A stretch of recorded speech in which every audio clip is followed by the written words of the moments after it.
Good afternoon, class. Good afternoon, okay. The other day we were talking about communication, our first module, and today we will be moving on to the next topic of our study in our topic. Very important topic, barriers of communication. We all have been communicating since our childhood, as we have seen in the other day, but there are certain barriers that we often confront in our day-to-day communication. Especially in an organization's perspective, where students of business communication, what are the major barriers that hinders effective communication or effective communication medium in an organization? Let's see. We've already seen this. Communication is important. Communication is a medium of exchange. It not only exchanges ideas, but today essentially communication is used to exchange information, knowledge, feelings and whatnot. Many of us think that communication is easy, but in an organization's perspective, communication is something which is to be dealt with very carefully. It is not that easy as you think or as you see many a time, because effective communication determines the success quotient of an organization. And barriers of communication, that is the topic of discussion in today's session. They say that unless and until an information that is passed on by the sender, if it is not accepted or understood or interpreted by the receiver in the same manner as sent by the sender, there is some blockage, or we call it barriers in communication. And if there is a barrier in communication, we can say that our communication is not proper, it is not final. In short, it will be ineffective. What are the major barriers in an organization perspective? There are 5 major barriers or hindrances or blockage that stops effective communication. Though this 5 is not an exhaustive list, you can have more, but for our study purpose, let's see the major 5 of them. First one is called the physical barrier, semantic barriers, organizational barrier per se, socio-psychological barriers, and finally cultural barriers. I'm sure many of you are familiar with all these, but let's see what it concretely stands for. The physical barrier. Noise is the first physical barrier. Again, in physical barrier, there are some classification. First one is noise. Noise is not just alone the physical noise. Noise also include the mental well-being or a setup or a character or an attitude or an aptitude of a person. For example, a physical noise is what you hear outside. You hear a lot of noises outside. You can't concentrate in the lecture or a session. That is a physical noise. And the second and the most important noise is when there is a mental disturbance, when something is being preoccupied in your mind. Maybe an employee who is working in an organization, he has got some tension, maybe his family issues, some financial issue, or he is not able to meet his organizational targets in a time-bound manner. He will be preoccupied with those thoughts. That could be noise. Second physical barrier is improper time and distance. You all know that as you communicate, there is a reasonable time factor, or there is a distance factor. Beyond a distance, how do you communicate? Many a time over a large distance, when people try to cover information or try to exchange emotion or a feeling, it is not full and final because of inappropriate distance and time. Maybe somebody is too busy doing a work in office. Somebody comes and tries to pass an information or share an information. That becomes a hindrance because the other person is preoccupied with his official work. That is again a barrier. Next is defects in the medium itself. We all are comfortably using mobile phones for communication. There was a time when people used to rely on land phone, your wired landlines for communication. I still remember when I was a young boy, when we had landlines at home, our parents used to make phone calls using these landlines. Moment there was a rain or a lightning or thunderstorm, immediately these lines used to get disrupted. Thereafter, communication was not proper unless and until it was rectified by the concerned authority. Now today, our channel, medium of channel could also be defective. If you are not using the correct channel for communication, if there is some disturbance, that also acts as a barrier today for effective communication. The second and one of the most important barrier is semantic barrier, as they call it. The first and the foremost one is different languages. Today in our state or in our district of vernacular, we are familiar with people from other states, especially North Indians. And many a times I'm sure you must have also seen the way I've experienced and seen that non-Keralite trying to communicate to a Keralite, that too in Hindi language. That dichotomy between Malayalam and Hindi. If a person is absolutely, they don't understand each other, the communication is proper. For example, I'm talking to a non-Malayali, he only knows Hindi and I don't know Hindi at all.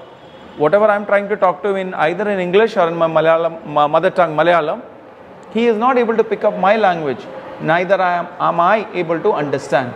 In an organization today where we have heterogeneity of our labor force workers, that is in an office space today, you see people from different parts of the world in your same office. Maybe you have the presence of people from China or from Britain or from different parts of this country itself. So moment there is a clash of language, or when there is different language, when people are not able to appreciate each other, that becomes one of the biggest problem, that is your different language. Secondly, different meaning for the same words.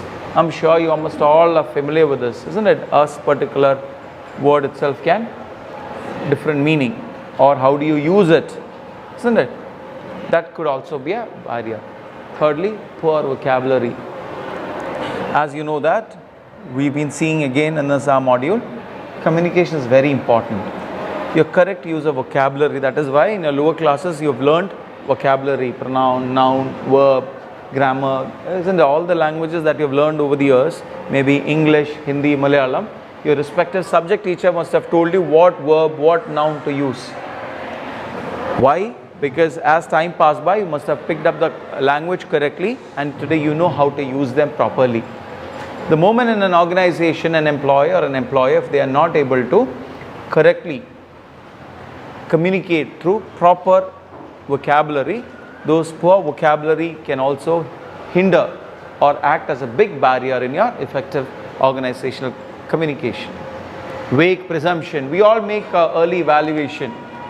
Guesswork in organizational communication is not at all appreciated. The thing is, communication is a very complex two-way process wherein the sender sends a message and the receiver has to receive it, understand, and must give feedback. In our former session on process of communication, if you remember, we have seen that communication is a circular process, it's a two-way process. Communication comes to an end when it is correctly understood by the receiver and he gives a feedback to the sender. In vague assumptions, what happens is, when people are not able to appreciate or have guesswork, that is again a barrier. And another one is inconsistent verbal and body language, that is inconsistency in your verbal and non-verbal communication.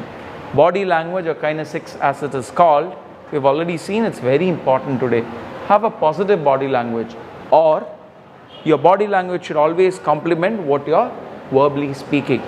Moment there is a contradiction between your body language as well as your verbal language. I'm saying something, my actions are totally different.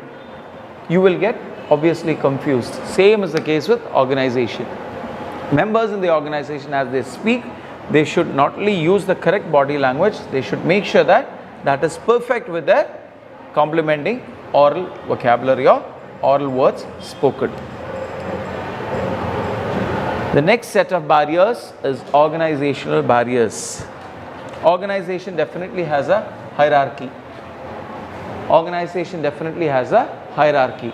The first one is the hierarchy of the organization, from top management to middle management to the lower management. The top management at times could be following an open door policy, wherein they welcome juniors or subordinates for feedback, suggestions. They are open. But in the certain organization where the management itself is following a authoritative system of leadership or decision making, when employees are or workers are not given a say in the management, that itself acts as a hindrance in communication. Where feedback is not taken, gone are those days where management could have a very, very strict or a stringent authoritative policy. Today, laborers or workers or employees are educated. So you should always follow a two-way communication. In organization where that is not there, it becomes a hindrance. Rules and regulations of the organization per se. Rules can be flexible, it can be adaptive and welcoming, or it can be rigid. Here how rules and regulations is an hindrance for the organization is that at times where we have already seen, or the authoritative management is there, they might be following a very strict set of rules, regulations. It has got its own merits and demerits, but as far as organizational communication is concerned, when you have a very strict set of rules and regulations, that affects your communication channel. How? Sometimes the top management will say, let's have a hierarchical flow of your communication pattern. When you have a hierarchical flow of communication pattern, what happens is the top management has to immediately communicate to the lower management, or immediate middle management and lower management. Okay, and that affects your organizational communication, because why? People are not able to give feedback in a time-bound manner, so effective communication gets hindered. Wrong choice of language. As we all know, what we speak should be thought out, isn't it? They always say that think twice before we speak, or think twice before taking a decision. The wrong choice of language. How do you put it? The subordinate has to give a feedback to superiors or seniors. The seniors as well as has to communicate or give an instruction to their subordinates or juniors. They should do it with utmost care. If you're talking in official lines, proper words should be used, or even gestures also for that matter. More important, your body language or your actions has to be proper. Moment there is a distortion in that, that also takes away proper and effective communication. Not conducting staff meetings or non-conduct of meetings. Meetings are very important in organization, because change is the order of the day. Change is happening every now and then. So in order to appraise your employees or workers in the organization about latest changes, new decisions, new formats, what they are planning, change is happening every second or every day, there is a change. So time-bound conduct of staff meeting, maybe once in a week, once in a month, religiously at regular interval of time, depending upon the organization, the changes that is coming over should be done, so that people are appraised about the changes in a time-bound manner. Moment that is missing, it is again a big hindrance. Restrictive environment, something similar to a second one. Because of rigid rules or regulation, it could be a troublesome environment. When you have so much of restriction, I'm sure as you write your exam, there is an invigilator, there's a teacher around you, right? As you write something, when the teacher comes next to you, tries to look at your what you're writing. Suppose I'm invigilating, I come and stand next to a candidate, I keep looking at her paper. After a point of time, she becomes conscious, right? The moment the teacher goes, you're relieved, you still continue to write. Same way, when you're working in an organization, when there is tight supervision, that affects your communication flow. You don't feel like openly communicating to your immediate boss, to your divisional manager.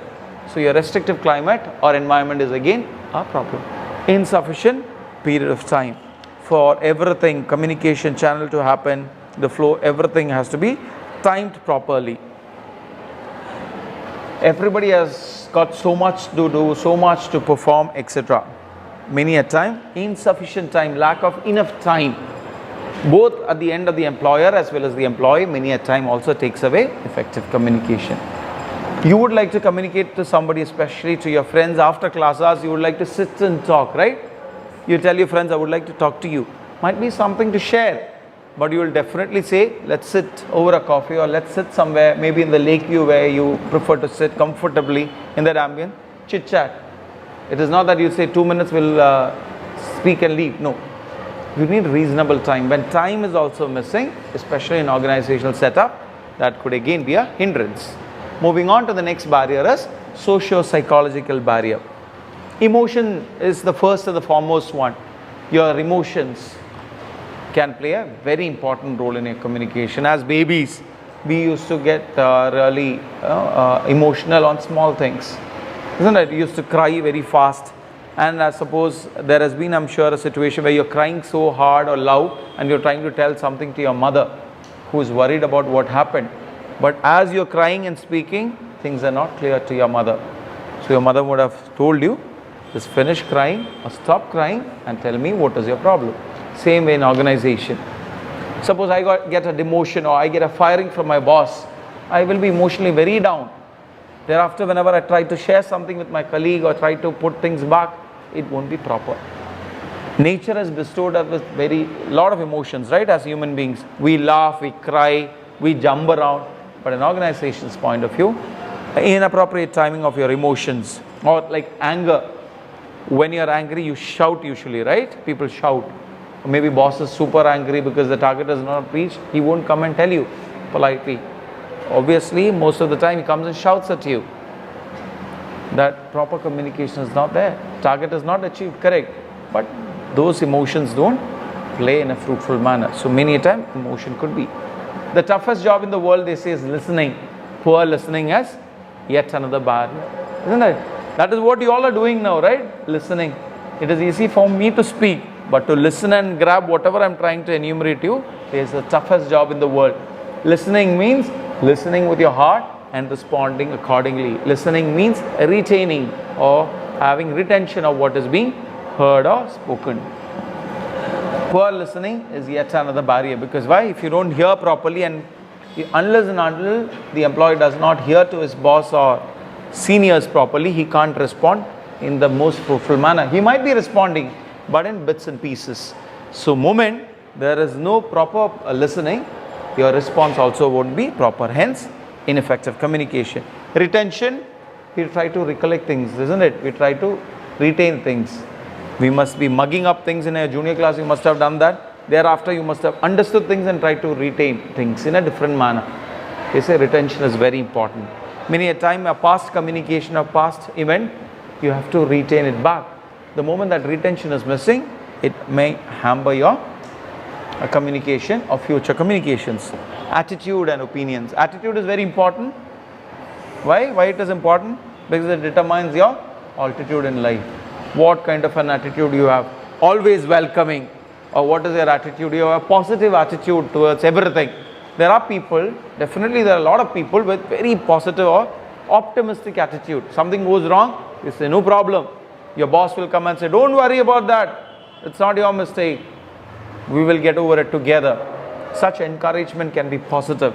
But at the same time, when such a positive attitude is missing, that can hinder your communication. Premature evaluation, we all do that, right? Seeing a person, we might jump into a conclusion saying, oh, he is nice, he is good. Or we might say, no, he is not that good. In communication also, as your boss is speaking, as you get an instruction, don't immediately jump and say an evaluation. Reject that, but wait for it and see what the real reason or cause of that communication or instruction or order is. Status conscious. We all are conscious about your status. Your so son or daughter, we behave in a particular fashion, right? Because you are conscious about your status. In organization, at time, how it acts as a barrier is that many a time your boss or super boss will think, I'm the chairman of the company, I'm the executive director of the company, I should not be speaking like this. Let me not interact with my subordinates, or let the lower level manager or middle level manager talk to them. So he is not communicating with the junior level staff. Moment that is not there, that one-to-one feeling or touch is not there in the organization, and that many a time can cause your efficiency in communication. Goal conflict. Conflict means difference of opinion. Every organization has got short-term, medium-term and long-term goals. Moment there is a distortion between goals. Maybe organizational goal is different. People who are pursuing, trying to work and pursue or achieve those goals are different. Moment there is a dichotomy between personal goals as well as organizational goals, that again affects your organizational effectiveness. And filtering. Filtering means giving away some of the information or message. You are taking something important and only communicating only partial part of it. You are not fully communicating. That can also affect the communication. Fifth and the last barrier in effective communication is cultural barriers. Values. Values are something in which we are grown and we continue to live. We all have our own set of values. Yes or no? Your right and wrongs, the so-called right and wrongs, they say value is something again very important. Cultural factor. What is correct for me might not be correct for you. Or what is right in a culture might not be right in another culture. Because of heterogeneity of workforce and workplace, they say many a time, different culture their perception about right and wrong, good or bad, do's and don'ts can also affect your effective communication. Social relationship, it's very important. We have good social interaction. You all have Facebook? You all have an active WhatsApp, isn't it? Chat and all. You make sure you communicate with your friends, or at your neighborhood, you make sure you have a good relationship with your neighbors. Isn't it? Everybody has an opinion about you, try to project well about you. Why? You should have social interaction. We have get-togethers, right, at family, at our neighborhood, or with our old friends, acquaintances. The thing is, your social relationship also have a positive impact on your effective communication at personal level, and more importantly at your professional level. Why? You're sharing things with others, you're getting new ideas, you're getting enriched at every point of time. And lastly, thought processes. You should always be rational and not be emotional. Your thinking should never be guided with superstitious beliefs. Superstitious beliefs at times people have, there is nothing wrong in it. It is individualistic concept. But that should not play over, or that should not ponder over your official communication or professional communication. Your beliefs, values, everything is right, but it should never be hindered with your official communication. So just to sum it up, we are talking about barriers of effective communication. Some of the major points that is being reflected today is 5 major barriers. The first one is physical barrier, which includes noise, improper time and distance, defects in the medium.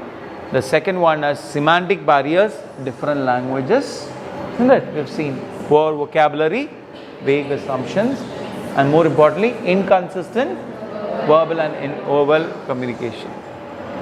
The third one is organizational barrier. Goes without saying, the organization structure. If it is flat structure, communication and through everybody has that freedom. That is, horizontal communication is more than vertical. Moment it's a narrow organization, strict organization, communication gets affected. Non-conduct of staff meeting, wrong choice of medium of communication, lack of enough period of communication, time duration. The second last one is socio-psychological barrier, emotions, poor listening, attitude, yes, status consciousness, etc. Status consciousness, why? Because they should not be so worried about my position. I am the chairman, I should not communicate with my juniors. No. You should be conscious about your status, very important. But at the same time, that should not become a hindrance, that should become a positive reason for more open communication or channels of communication. And finally, the last one is cultural barrier. Culture is different from place to place, country to country, region to region, person to person. But certain perceptions like your values, your level of social relationship and your thought processes plays a very important role in this. Okay, that's all. Thank you.